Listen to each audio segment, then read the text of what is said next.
The stethoscope is silent until you hear the stories behind it. Let's tune in into the voice of our next doctor. Hello everyone and thank you for being with us since morning, and it's our pleasure. We are giving you a great gratitude for listening to us and the stories of all the wonderful doctors who have been the part of our today's series, The Healing Edge, the stories behind this stethoscope. So our next doctor is Dr. Kalpana Nagpal. She is an ENT specialist, a highly respected whose expertise in advanced ENT procedures has made her a trusted name in the field of healthcare, and she is so much lovable and so much that her patients loves her, and she always make her time out of so that she gives the best to her patients. Thank you so much, ma'am, for coming here at our podcast and giving us time out of your busiest schedule to make it happen and to let your story a little apart from being a doctor, who is Kalpana, to our audiences. Thank you, dear. It seems like a very nice platform, and it's indeed, it means a lot when you're actually taking out time and taking interviews of the doctors and you want to know their stories. It's a wonderful program, and thank you for the same. Actually, I would like to say one thing I heard in one of the conferences. Nowadays, it is very, very hard to bring a person in person at your place. It is very easier for communicate via phone, via everything. But to bring that person in person at the place where you want to meet is very hard, and we have cracked it to bring you here. So starting with this, and today's Doctor's Day, happy Doctor's Day, ma'am. Thank you. Anything you would like to say on Doctor's Day? Any message you want to convey? Sure. I just want to tell the public one thing. To become a doctor, it needs a lot of hard work, resilience, dedication, sincerity, intelligence, compassion, commitment. So please understand us at all times. We want to do our best for you. We always want to, make sure that you get the best and the outcomes are very good, and you heal well and you go back home happily. This is what every doctor would like. As you said a lot of things, I'm not able to remember it, but I would like to add one more thing: sacrifice. You doctors sacrifice a lot in your life since, you can say, your educational period, because in education period, a person who is not following medicine, they have 3 years of their graduation, or you can say diploma, or anything, whatever they are pursuing. But I think medicine is the only segment where education is developing day by day. A lot of new studies, a lot of new things which comes up, and it is very important for continuous education, learning and training. Absolutely. Which is very, very, very important, because you people are dealing with the life. If you get stagnant with the whole, you can say, 4-decade things, 10-decade things, you will never develop anything else. But you have to be very conscious of learning, and I think doctors are the only one who learn for their whole life. Very true. What you said is absolutely right. We have to keep up with the recent advances. How much ever training we have achieved, or whatever degrees we have, we still have to keep up, update with the knowledge. So every specialty, there's recent advances happening. Every year, in fact, there's some advancement going on another. And now with the high technology and technology integrating with medicine, there's so much happening. Like, I'm a surgeon, there's minimally access surgery that we are learning. Yes. Like, we're doing robotic surgeries. We're doing a lot of advanced endoscopic surgeries. We're doing many other advances, there are surgeries that you wouldn't understand, in the sense we're even reaching the brain through the nose. So, without even giving a big incision on the forehead, like craniotomy, we're able to access regions of the brain through the nose itself. So there's amazing work going on in ENT, like anterior skull-based surgery, lateral skull-based surgery, transoral robotic surgery, scarless thyroid surgeries. There's so much advancement in every field of ENT, because there are so many subspecialties within ENT also. So it's amazing. So similarly, every specialty would have. Yes, ma'am. Well said. And whatever terms you were saying, I was unable to keep it with, because see, when a doctor learn they are totally different because they are some kind of, their language is very different from our language. But when we really appreciate whatever you do for the mankind. My next question to you would be, ma'am, you are a doctor. Apart from being a doctor, who is Kalpana? Yeah, thank you for asking that question. I want to say Kalpana always wants to be remembered as a good human. Like one day when I pass off from here, like, I want people to remember me as a good human being. Yes. Kalpana, oh, she used to be lovable. She used to be, caring. She used to be understanding. She used to be bringing people together. So this is what is Kalpana about. Very nice. The way you were just portraying yourself, the description you were saying, that was so phenomenal and so calming. I think listening to you is so calming, ma'am. While having conversation with you, ma'am, you said that your daughter is also proceeding with the medicine only. So was it your decision or was it your daughter's decision? Surprisingly, actually, it's my daughter's decision. And both of us being doctors, both parents, I thought she would take up some other branch because, she used to see us busy, and with our busy schedules, Yes. with our challenging issues that we had. She still chose this. I mean, she probably saw a lot of positive things like, Yes. recognition amongst patients and Exactly. the laurels, the gifts that we get, whatever. I mean, I'm not talking about just the materialistic gifts. Every day she would see those thank you messages or something touched her heart, and she decided on her own to become the doctor. And so she's pursuing her medicine, and she's in the 3rd year now. Very nice. So thank you. Ma'am, nowadays mental health is the apex thing everyone is talking about. Yes. So being a doctor, what kind of mental challenge, mental stress you doctors feel? And any kind of therapy, or you can say activity you would like to suggest to your fraternity? Oh, absolutely. In fact, I'm president of the Doctors Forum, and this is the 4th time I was elected unanimously as the Very nice. president. Congratulations, ma'am. Thank you. My main goal is to, encourage positivity. So the positivity vibrance should continue amongst doctors' fraternity. Yes. However stressed they are, they must take out time for music, for books, reading leisure books, and for travel. I advise every doctor to first take care of himself or herself. Because if we are fit, then we could take care of others in a better way. So, there's already a lot of stress in our profession. So we must always think of carry positive vibes, and be more vibrant and energetic, and try to find time to, we have these little cultural programs happening now and then. I try to organize at least once in 3-4 months. Are you also part of those things? So I'm mostly organizing it. So do you take part in any of this? Yes, very much. We conduct ramp walks, like fashion shows. So I do participate and encourage others Very also nice. to participate. Very nice. So we also have sometimes picnics, and we do have some quiz programs once in a while.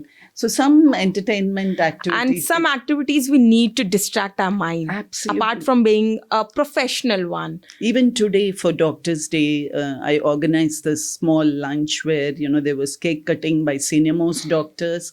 So we, there was gratitude, appreciation and everything. And then we had this lavish lunch. And during that time, everybody, was meeting and greeting each other, and with smiles and laughter. So it felt very good. So these kind of things, we make sure once in a while it keeps happening. Exactly. It makes you that your life is not monotonous.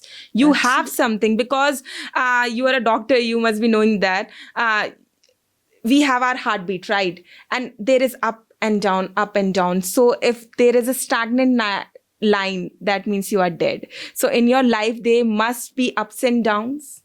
There must be quick, you can say vibrant things which you should follow. Not the universe bring it to you. You should follow. And being a part of whether you are a doctor or anything, you should always follow your passion. Oh, I agree, fully agree. In fact, I wrote a chapter on mental health and doctors during COVID times. It was one of our colleagues who released this book on COVID textbook. Okay. And in that, I wrote two chapters, and one of them was this mental health and doctors.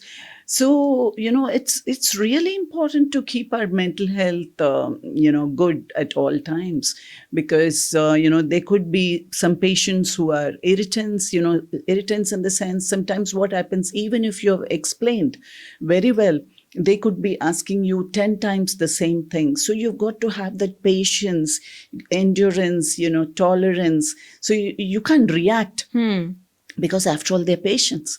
And we see different kinds of personalities coming to us. So some may be very thankful for even a small job that we have done, and some may be, not very thankful. They don't even say thank you or express it in any other different manner. Rather, they may even be complaining despite having done everything so well. It sometimes hurts. Thank you is the only word you want to listen from your patients, Yes. more than the income and all that doctors, Yes. have. Well said, ma'am. Yeah. So, yes, so a lot of patience is demanded from our side. And so that's why we have to be mentally fit and very calm at all times. So, we try On and your do our react best. word, I would like to say one thing. In the morning only, I read one of a quote sent by one doctor only. Do not learn how to react, learn how to respond. And it Very well literally touched my heart. She is also a doctor. When I was just wishing her that happy Yeah. Doctor's Day, ma'am, I saw her quote that. And when I saw this quote, this is not only for doctors, this is for the whole citizen of the globe, not only India, Actually true. to the globe, that we should learn how to respond, because having patience, having the conversation, the communication will Yeah. definitely lead and will make the path very smoother for the future thing. Absolutely. My last question to you would be, ma'am, as you're a woman, your daughter is also pursuing it. Anything you would like to say on the women empowerment, on the women health, whether it is in health, education, or so and so segments? Anything you would like to say on the women empowerment? Yes, this has been going on since childhood, since I would say this is a more like, we have patriarchal families Yes. where, there's one person who's dominant, it's the male earning member. Now things have changed. Females are also earning, Yes. and females are also holding good positions. So, despite all this, females seem to have more challenges than males, especially in our part of the world. Well said, ma'am. Whatever be, you may be a doctor, you may be an IAS officer, bureaucrat, whatever, like an engineer. You may be the CEO of some company, but, when you're married, and usually it's joint families, you're expected to do small little things. Sometimes your father-in-law might say, get me the glass of milk at 11 p.m. And you may be very tired. You might have seen a lot of patients that day. You might have operated, but you're supposed to, the demand is such that, they'll expect the female to do that. Exactly. So, and similarly, when we are pregnant or when we are taking care of toddlers, so much is expected out of us. So we need to balance this work. Yes. Work-life balance is so much important. And it is so much more challenging if you're a doctor, because already, we are constrained of time, and we do keep getting phone calls at any time of the day or night. So, yes. So, this is to be always in the back of my mind, that, women should not be suppressed in Yes. any form. In fact, you should help those women who are suppressed or feel suppressed, and try and encourage them. If you think you're strong and if you think you're able to handle problems very well, try and help your female colleagues or others who are in need. It may be your maid also. You just tell them your answer, few encouraging words. Maids may have their husbands who are alcoholics, or they may be even beaten on a day-to-day basis. So, ask them to come out of it. provide them strength, ask them to address. There are so many women forums these days. Yes. So they don't have to be, taking care of their problems or getting suppressed or feel, overpowered by men. They can, especially if they're abused, if there's women abuse that's going on, they can address these things, because there are so many forums for this. So there's so many women activists, and there, as I said, there is also this National Women for Empowerment, a National Commission. So many forums where you can also just dial, and you can tell them that such a thing is happening. Please help me out. You can come out of this. Your problem can be solved. So make sure that in your family, you can be loving, you can be caring your taking care of your family members, but at the same time, don't be overpowered or don't receive any form of abuse. This is what I want to tell you. Thank you so much, ma'am. And the last para which she just quoted, that don't be suppressed by anyone, whether it's your husband, whether it's your son or anyone else in your society. The way she was saying that women empowerment is very, very, very important. And nowadays we have a lot of availability for our help, for the women's help. So we should avail it. And as she quoted that, we should help our female colleague to be successful in her life, to be the person she is, and to tackle the whole challenges she is facing in her life. Thank you so much, ma'am. And it was... So before we conclude, in fact, that's the reason I've started a women organization for ENT. Wow. So we call it WI, it is Women Association of Otolaryngologists of India. We're more than 2,000 members. The reason I started this forum is to help the juniors, and we have a lot of goals. And one of the goals is to, encourage them and tell them if they have any kind of issues, we mentors are there and we'll solve it for you. Yes. So just over a phone call, and we have a WhatsApp group. We exchange every day, there's conversations. It's about, if supposing there's a challenging case and they want to know, sitting somewhere in a village, that doctor wants to know what better can be done for the patient. We advise them. So there's so many interactions that are happening on a day-to-day basis. So in this women's forum, we're trying and empowering so many juniors through this.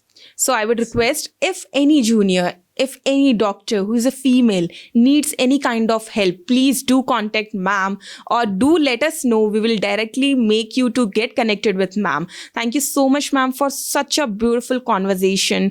Apart from being a doctor, you have just quoted out a lot of personal life as well. Because when we interview a doctor, we always ask about the standard questions, all the terminologies of their specialty.